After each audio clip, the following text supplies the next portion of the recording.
एक लड़की जो अपना सब कुछ भूल चुकी है और एक आदमी जो चाहता है कि वो याद करे सिर्फ इसलिए ताकि वो उसे माफ कर सके।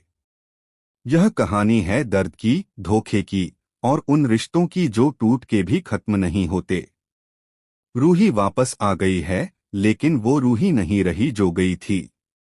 उसकी आंखों में कोई पहचान नहीं, कोई शिकायत नहीं, कोई इल्तेजा नहीं। और शायद यही सबसे बड़ा अजाब है नहर के लिए कि जो इंसान उसका गुनाह जानता था वो अब उस गुनाह को भी नहीं जानता। सोचो एक पल के लिए, अगर कोई तुमसे नफरत करे तो तुम उस नफरत को झेलते हो। अगर कोई तुमसे दूर हो जाए तो तुम उस दूरी को बर्दाश्त करते हो। लेकिन अगर वो इंसान ही तुम्हें पहचानने से इनकार कर दे तो फिर तुम अपनी गलती का बोझ कहाँ रखोगे। नहर के साथ एग्जैक्टली यही हो रहा है।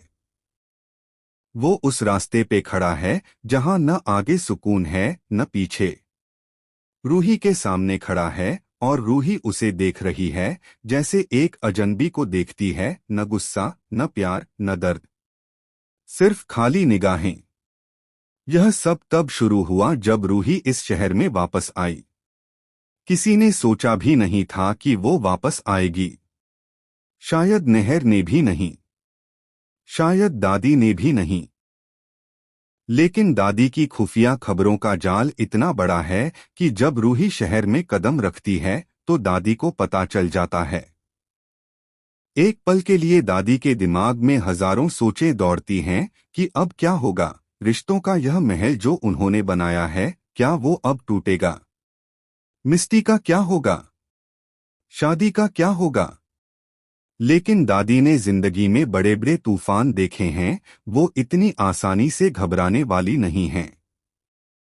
उन्होंने फैसला किया कि रूही के आने से पहले ही कुछ करना होगा। लेकिन किस्मत को कुछ और ही मंजूर था।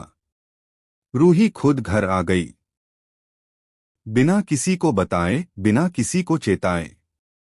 और जब वो दरवाजे पर खड़ी थी तो घर में एक सन्नाटा छा गया जो बोलता था कि यह वो लम्हा है जिसके लिए कोई तैयार नहीं था।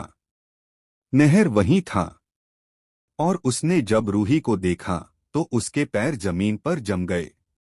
उसकी सांसें रुक गईं, उसकी आंखें फटी की फटी रह गईं।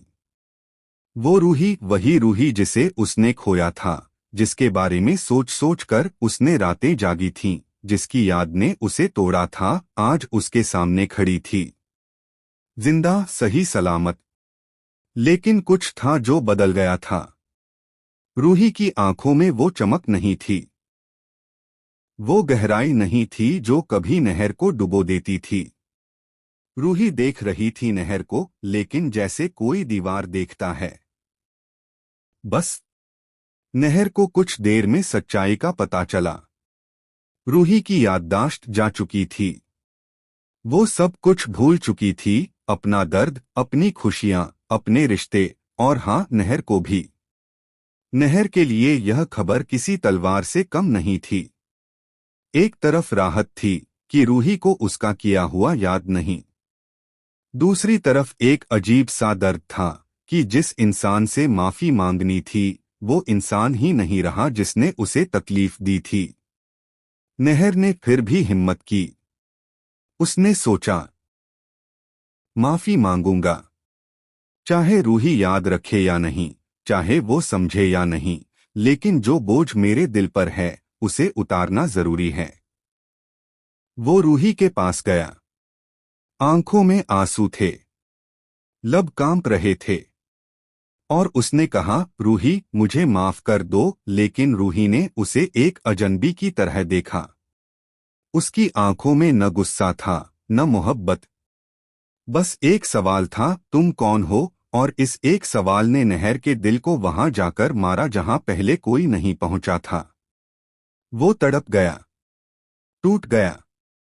लेकिन अब वो क्या करे? माफी कैसे मांगे उस इंसान से जो उसे पहचानता ही नहीं? और यह सिलसिला यहीं नहीं रुकता, क्योंकि घर में दादी भी हैं। दादी इस पूरी कहानी की सबसे चालाक किरदार।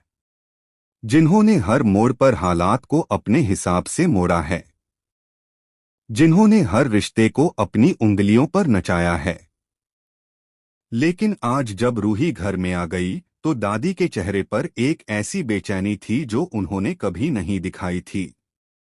क्योंकि रूही का आना सिर्फ एक लड़की का आना नहीं था, यह उस सच्चाई का आना था जिसे दादी ने सालों से दफन कर रखा था। मिस्टी, जो इस घर में नहर की होने वाली दुल्हन है, उसे अभी तक कुछ नहीं पता। वो अपनी दुनिया में खुश है, अपने ख्वाबों में मगन है। उसे नहीं पता कि जिस इंसान से वो शादी करने वाली है, उसकी जिंदगी में एक और लड़की का साया है। उसे नहीं पता कि दादी ने कितने झूठ का जाल बुना है इस शादी को सच बनाने के लिए। और दादी चाहती हैं कि मिस्टी को यह कभी पता न चले, क्योंकि अगर पता चल गया तो मिस्टी एक पल में यह शादी तोड़ देगी। वो उस किस्म की लड़की है जो सच के आगे कभी नहीं झुकती। इसीलिए दादी की पूरी कोशिश है कि रूही और मिस्टी का आमना सामना न हो, कि रूही जितनी जल्दी हो सके इस घर से दूर चली जाए। लेकिन रूही की याददाश्त जाने की वजह से अब यह और मुश्किल हो गया है, क्योंकि रूही को खुद नहीं पता कि वो कहाँ जाए, किसके पास जाए, उसकी जिंदगी क्या है। वो एक खाली स्लेट की तरह है जिस पर जो चाहे लिख सकता है।